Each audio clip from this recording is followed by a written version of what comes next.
Breaking news, folks, in the earth science area, geology and seismic activity. We're in an active phase of tectonic events. We've just had some unusually strong earthquakes in the areas of the United States that don't usually get those types of things.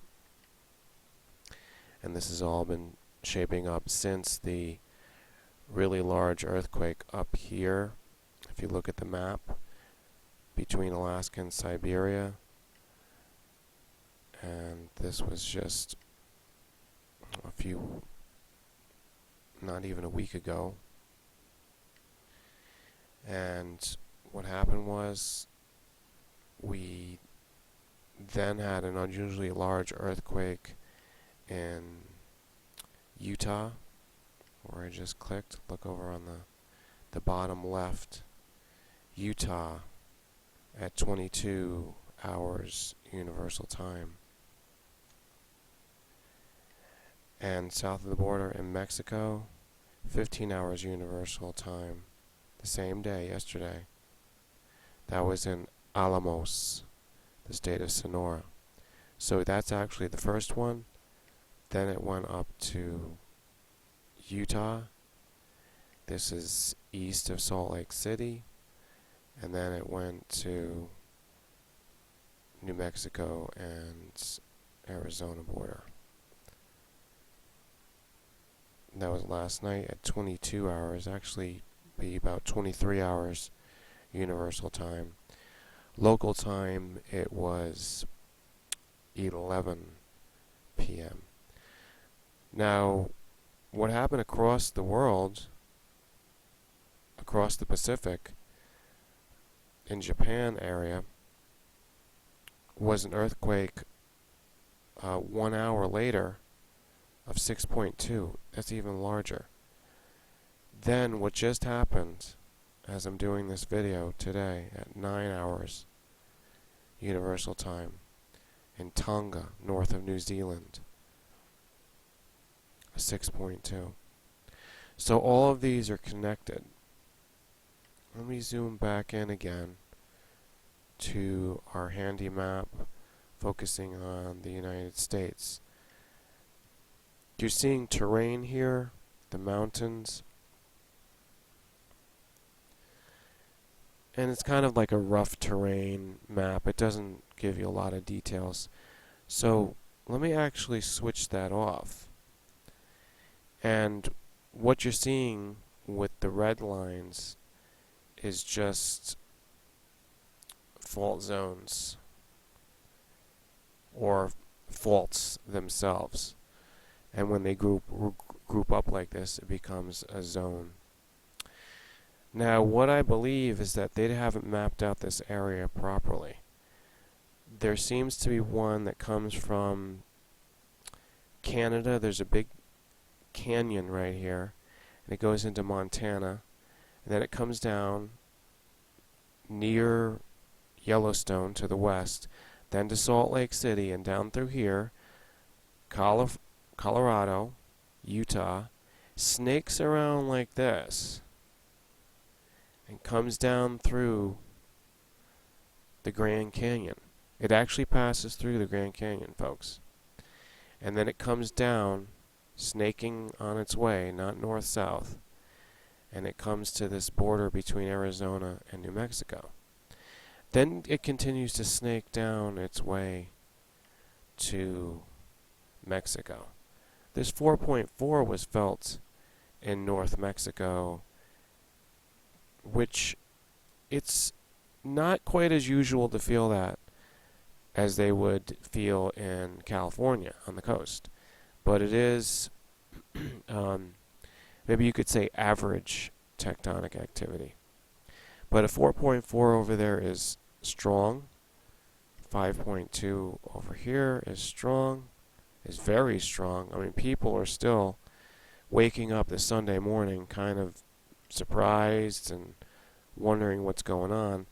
I'm sure the same thing could be going on in Utah if they were in Salt Lake City, Provo, Heber City. There's a rainbow gathering going on in the woods there. they would have felt it. But they're in no danger, actually. If you're not in a house, a building, a high-rise, or a skyscraper, or on a overpass of a highway, if you're not there, you're safe. But if you're there, it's danger. So these people at the campout in the mountains are in relatively less danger or no danger, because nothing is around them that can collapse on them. No rocks, no concrete blocks or anything. So is that coincidental, or is that so it wakes up people to realize that the great danger with earthquakes is from the structures that we build? Let's take a look at some things here. Jennifer Young put out an article almost immediately. I was surprised that she wrote it, or she may have pre-written it. And I read this. She runs through all the possibilities, what caused it. No, there's no real evidence cause. And then she goes and just says, oh, it was probably, some kind of tectonic activity. But that's a really weak conclusion to the article, because there is no explanation for what just happened in the last few days. And are we to think that, all the reverberations from the big Alaska earthquake did this? And what's going to happen next? I'm looking at some images and I'm finding flaws in the science. Since I'm an amateur, my mind is open. I'm flexible. I'm coming up with theories. That's what we need, because they don't know yet. I read on Wikipedia about subduction, and I don't fully agree with it. It just doesn't account for all the evidence. I'm not going to get into it right now. I'll write a scientific book. I've just finished doing a history book. Of course, here's about the Japan. They're saying that San Andreas mega earthquake would be worse. Now here they're saying that there's a great underestimated threat. So they're warning us. This is from Discover magazine. And I believe they were talking about the Cascadian fault zone, which is north of the San Andreas. So having done some research into that, we see that it's connected with a volcanic arc that includes Mount St. Helens, that includes Mount Shasta, Lassen Peak, it includes Mount Meager, Mount Mazama, it's Crater Lake on top of that one. Now this is a great subduction zone. Great, by that they mean huge, powerful, building up a lot of energy. It causes enormous tsunamis.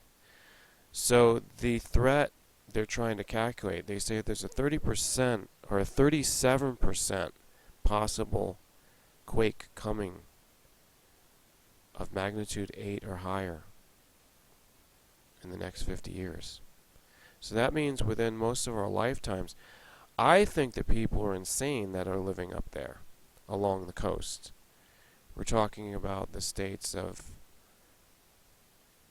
Washington, Oregon, Vancouver, Victoria Island, and also on the other end, Northern California around Mount Shasta, down into San Francisco. This whole region is a ticking time bomb. I think everybody is crazy that's setting up their life there. Just crazy. It's a very unstable region. Well, we're just going to see what happens next, because as I'm speaking doing the video, it's showing that large earthquakes are still coming from this plate movement. It's basically the Pacific Ocean basin is very active and moving right now. It's unstable, and the past week may lead to much bigger things going on. So everybody be safe, be well, make sure you be aware of what's going on.